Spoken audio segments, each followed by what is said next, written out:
I know the budget for this album Yeah. was extremely low. Like I was gonna say $700, but that sounds really ridiculous. And I was like, it's probably more like 7,000, which is still nothing to make an Yeah. album. It was $606.17. I love it. What I've always said about Kurt Cobain is, if nothing else, he was a really good lyricist. Very creative mind, drugs or not. I think he was just that creative type. He just wasn't a very good guitarist.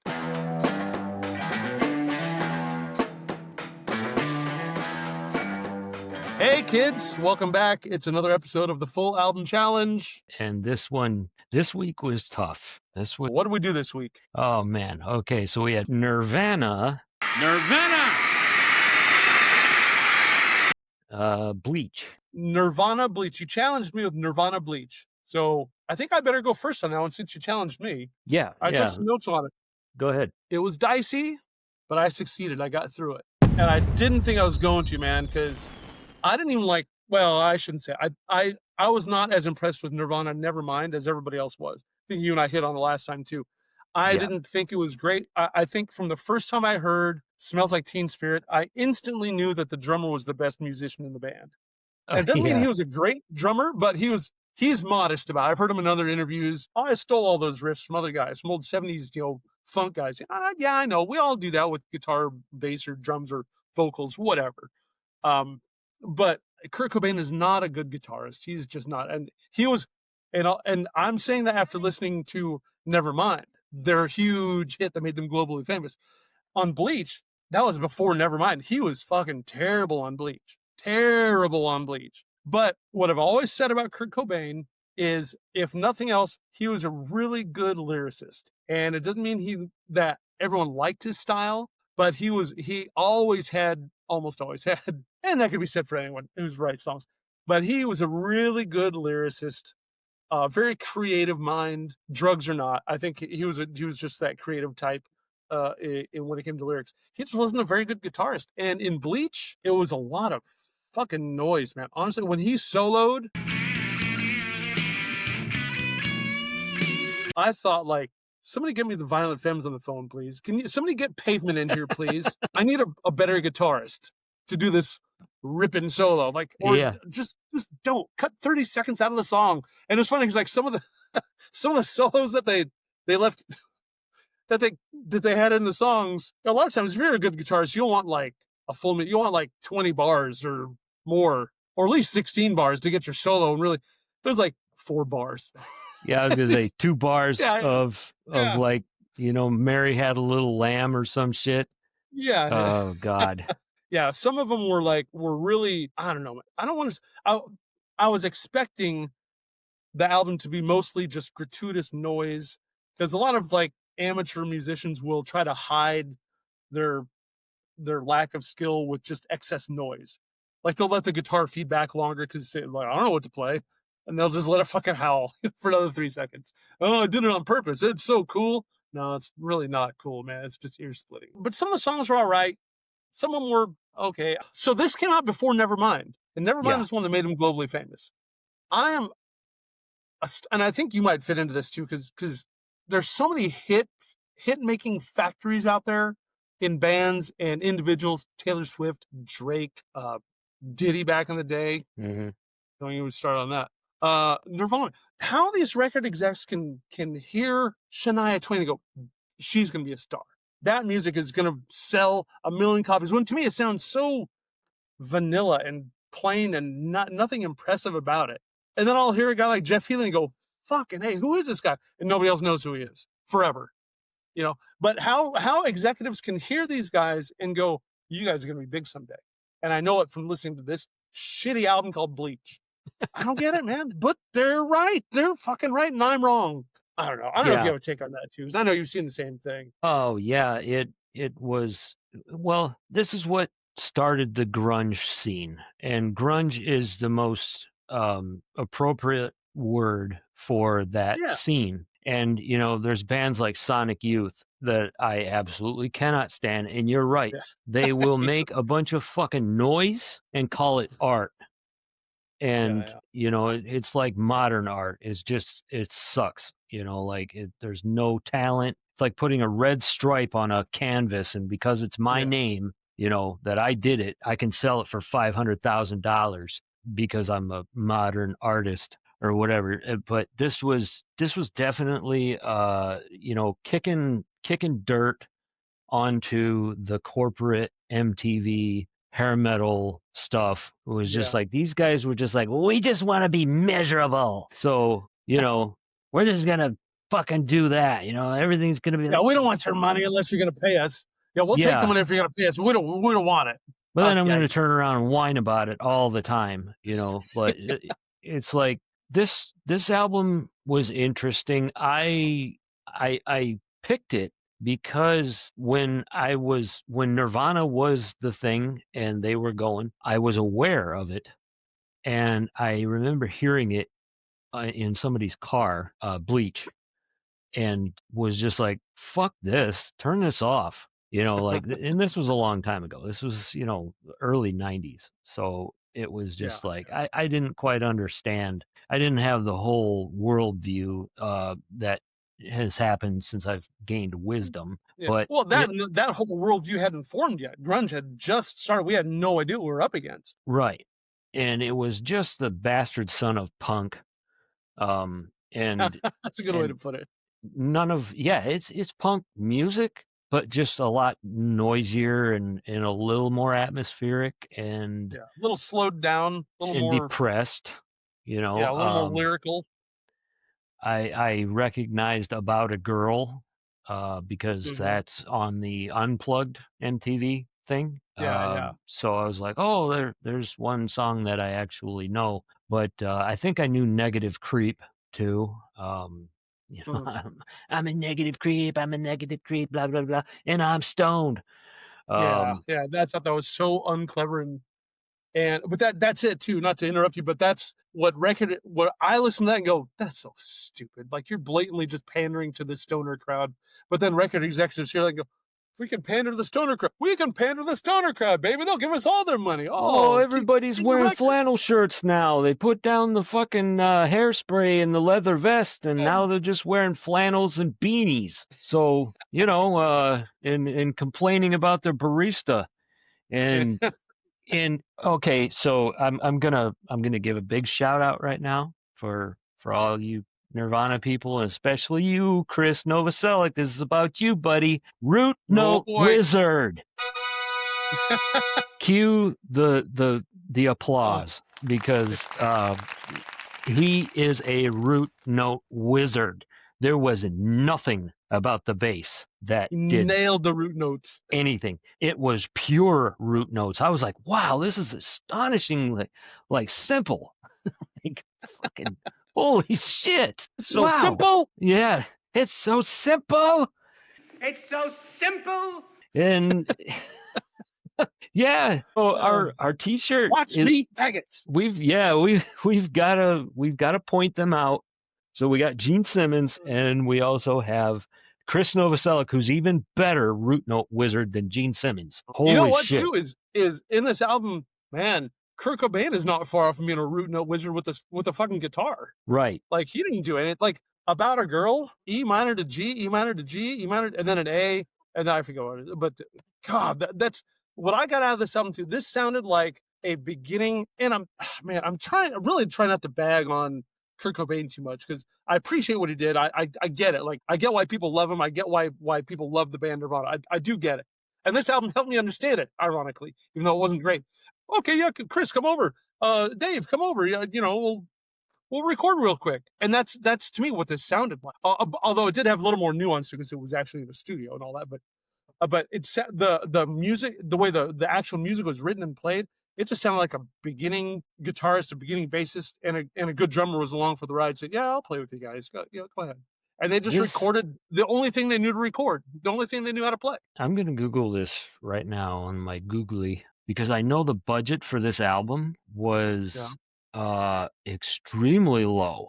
I that's all think you the get. heroin cost more than the album. Yeah, we'll sponsor the heroin and the guitar picks. The rest is up to you guys. Oh, I was very close. I was gonna say $700, but that sounds really ridiculous. And I was like, it's probably more like 7,000, which is still nothing to make an Yeah. album. It was $606.17. I love it, man. I've produced stuff on a budget.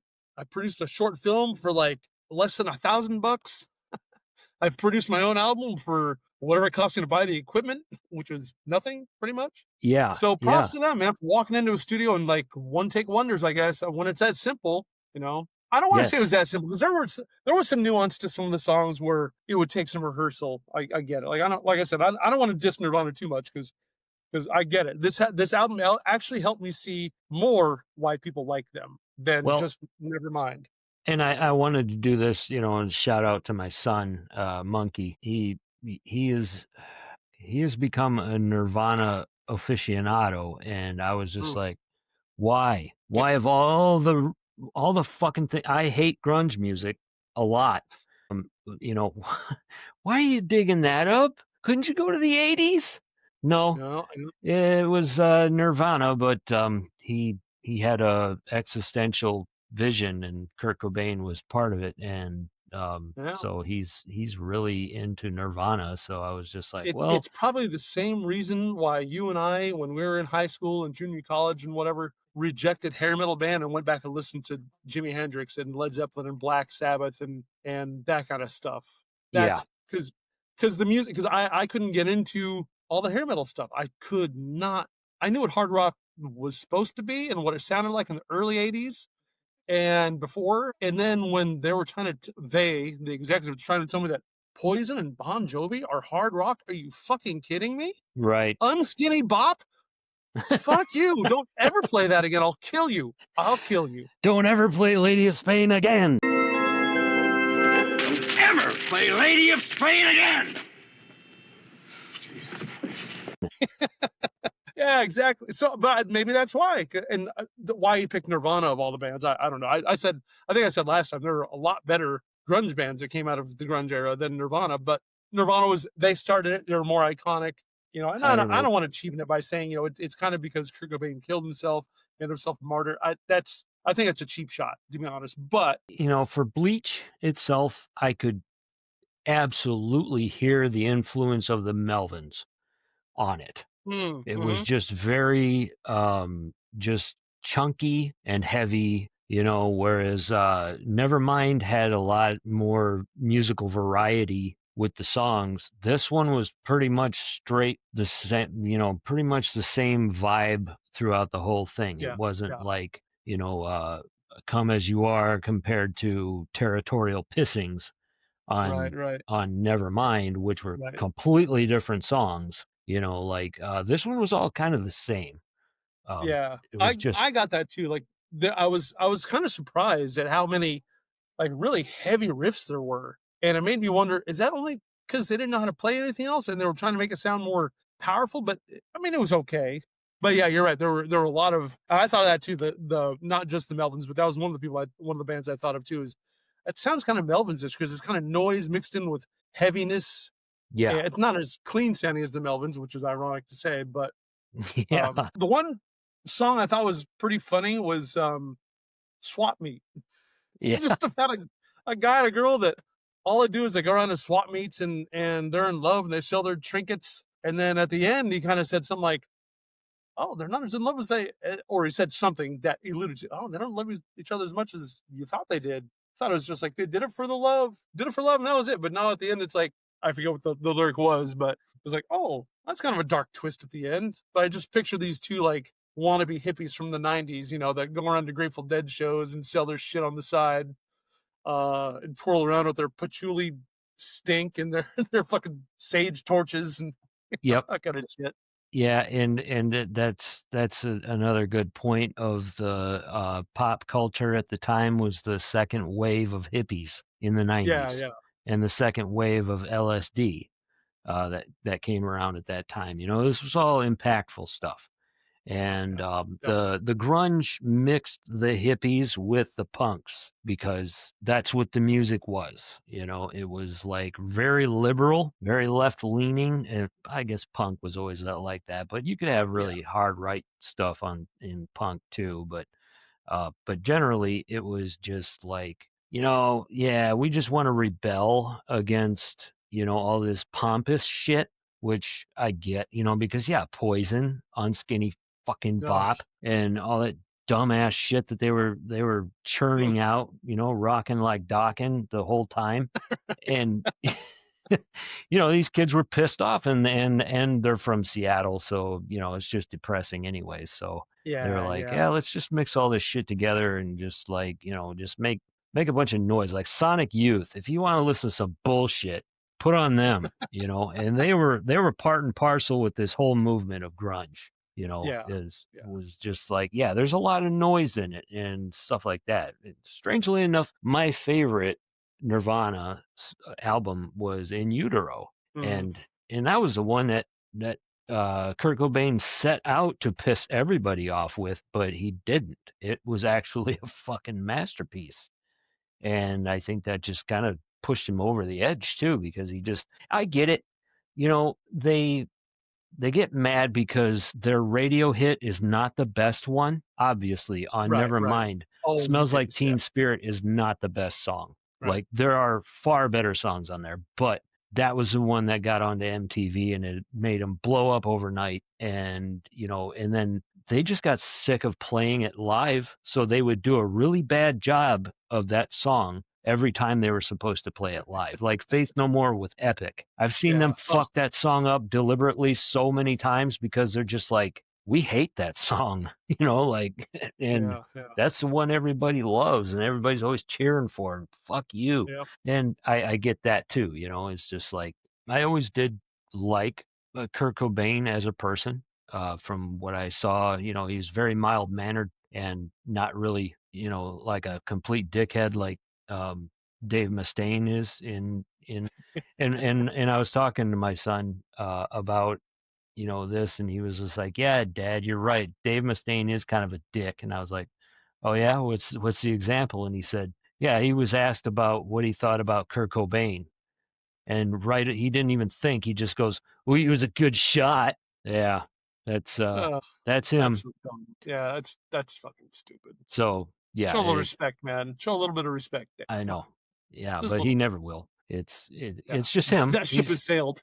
Yeah, he's a jerk. And nothing against you. Rust in Peace is one of the best fucking thrash albums of all time, except for Demolition Hammer. Can't beat that. But yeah. Oh yeah. Ooh, that would not even be a challenge. That's what we should challenge the audience. Listen to Demolition Hammer. You'll fucking learn something. Those guys are scientists and archaeologists and historians and doctors all wrapped into one. Yeah. Paleontologists. They know it all, man. Those guys are geniuses. It's not a challenge. Don't show up here again unless you've listened to Epidemic of Violence, Tortured Existence. Just steer clear of Time Bomb, because that's a whole thing. All of the thrash people just suddenly made hard rock albums. That was just like, what? Yeah. What the hell is going Demolition on? Hammer is like, yeah, if you want to learn something about history, archaeology, anthropology, geography, if you want to learn, like you said, thrash metal, animal Demolition husbandry. Hammer is your band. Yeah, like they're the smartest lyricists I've ever seen. So for those of you who don't know yet, we have a merch thing on TeePublic. Go in there, check out our shirts and mugs and stuff like that. There's one that features a raccoon pulling a shitty album out of a filthy garbage garbage can. That's what it's called. Yeah. and the record looks like it's radioactive too. Yeah. Yeah, it's very 80s, very neon colored, like everything else was in the 80s. Those are good times in the 80s. Oh, you cheap son of a bitch. Are you crazy? Those guys are retards.